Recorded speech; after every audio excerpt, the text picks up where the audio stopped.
Sahabatku, Hayati. Gemetar enci, gemetar tanganku ketika mula-mula menulis surat ini. Hatiku memaksaku. Banyak yang terasa, tetapi setelah kujedahkan penaku ke dawat, hilang akalku. Tak tentu dari mana harus kumulai. Sudah hampir setahun saya tinggal di negeri tumpah darah nenek moyangku ini. Oh Hayati, saya telah dibuaikan oleh mimpi dahulunya, oleh kuatnya bekas dendang dan nyanyian ayahku seketika saya masih dalam pangkuannya. Tanahmu yang indah, bahkan tanahku juga, Minangkabau, senantiasa berdiri dalam semangatku. Sehingga sejak saya tahu menyebut nama negeri Padang, tanah ini telah terbayang dalam khayalku.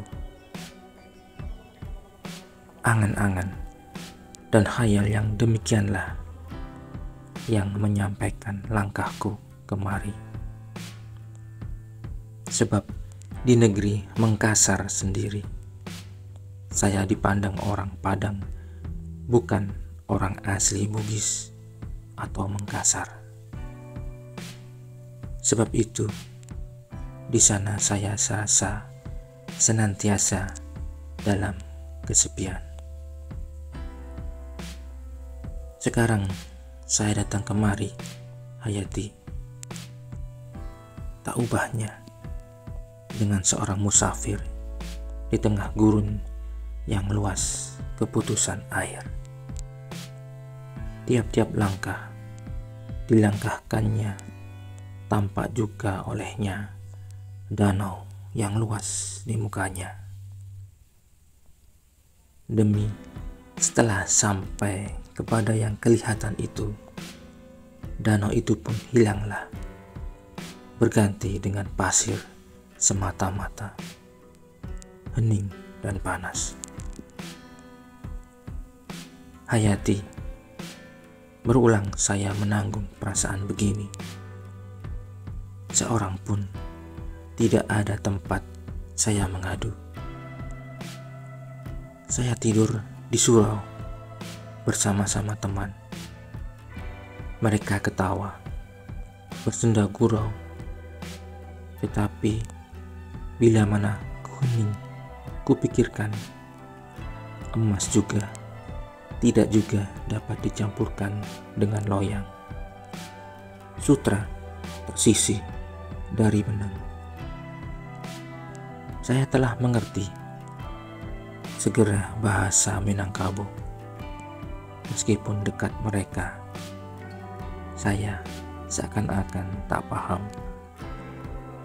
Dari isyarat dan susun kata, dapat juga ku ketahui bahwa derajatku kurang adanya. Bakoku sendiri tidak mengaku saya anak pisangnya. Sebab rupanya ayahku tak mempunyai saudara yang karib. Mereka bawa saya menumpang selama ini karena dipertalikan bukan oleh budi bahasa, tetapi oleh uang. Sekali lagi Hayati, oleh uang. Mengapa hal ini saya adukan kepadamu, Hayati? Itu pun saya sendiri tak tahu. Cuma hati saya berkata bahwa engkaulah tempat saya mengadu. Hayati, terimalah pengaduanku ini. Terimalah berita dan untung malangku ini. Terimalah ini Perkenankanlah seruan dari hati yang daif, hati seorang makhluk yang dari masa dalam kandungan ibu telah ditunggu oleh rantai yang bertali-tali dari kemalangan. Ayahku telah mati dan ibuku demikian pula. Bakoku tak mengakui aku keluarganya. Di Mengkasar hanya tinggal seorang ibu angkat. Dalam pergaulan, saya disisihkan orang. Saya tak hendak membunuh diri karena masih ada pergantungan iman dengan Yang Maha Kuasa dan gaib, bahwa di balik kesukaran ada menunggu kemudahan. Di dalam khayalku dan dalam kegelap gulitaan malam, tersimbalah awan, cerahlah langit, dan kelihatanlah satu bintang, bintang dari penghidupan untuk menunjukkan jalan. Bintang itu ialah kau sendiri, Hayati. Bagaimana maka hati saya berkata begitu? Itu pun saya tak tahu.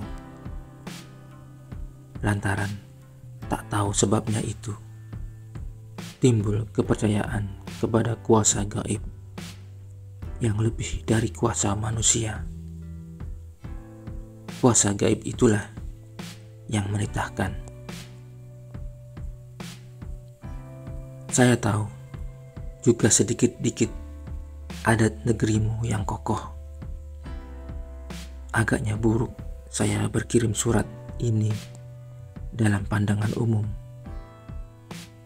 mengganggu dirimu sendiri, tak akan menyentuh kebesaran dan susunan asam basi orang Minangkabau. Saya tahu dan insaf siapa semata-mata mengadukan hal. Nyampangku mati, janganlah ku mati dalam penyesalan. Dan saya pun yakin tangan yang begitu halus, mata yang penuh dengan kejujuran itu tidak akan sampai mengecewakan hati yang telah penuh dengan kecewa sejak sejengkal dari tanah. Terimalah saya menjadi sahabatmu yang baik, Hayati, supaya dapat saya mengadukan hal-halku untuk mengurangi tanggungan hati. Sebab memang sudah biasa kegembiraan dapat ditelan sendiri-sendiri dan kemalangan menjadi kurang bila dikatakan pada orang lain.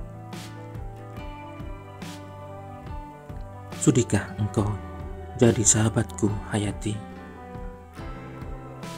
Saya akui, saya orang aging melarat dan anak orang terbuang yang datang dari negeri jauh, yatim dan piatu. Saya akui kerendahan saya. Itu agaknya yang akan menangguhkan hatimu bersahabat dengan daku. Tapi Hayati, meskipun bagaimana, percayalah bahwa hatiku baik. Sukar engkau akan bertemu dengan hati yang begini, yang bersih lantaran senantiasa dibasuh dengan air kemalangan sejak lahirnya ke dunia. Zainuddin.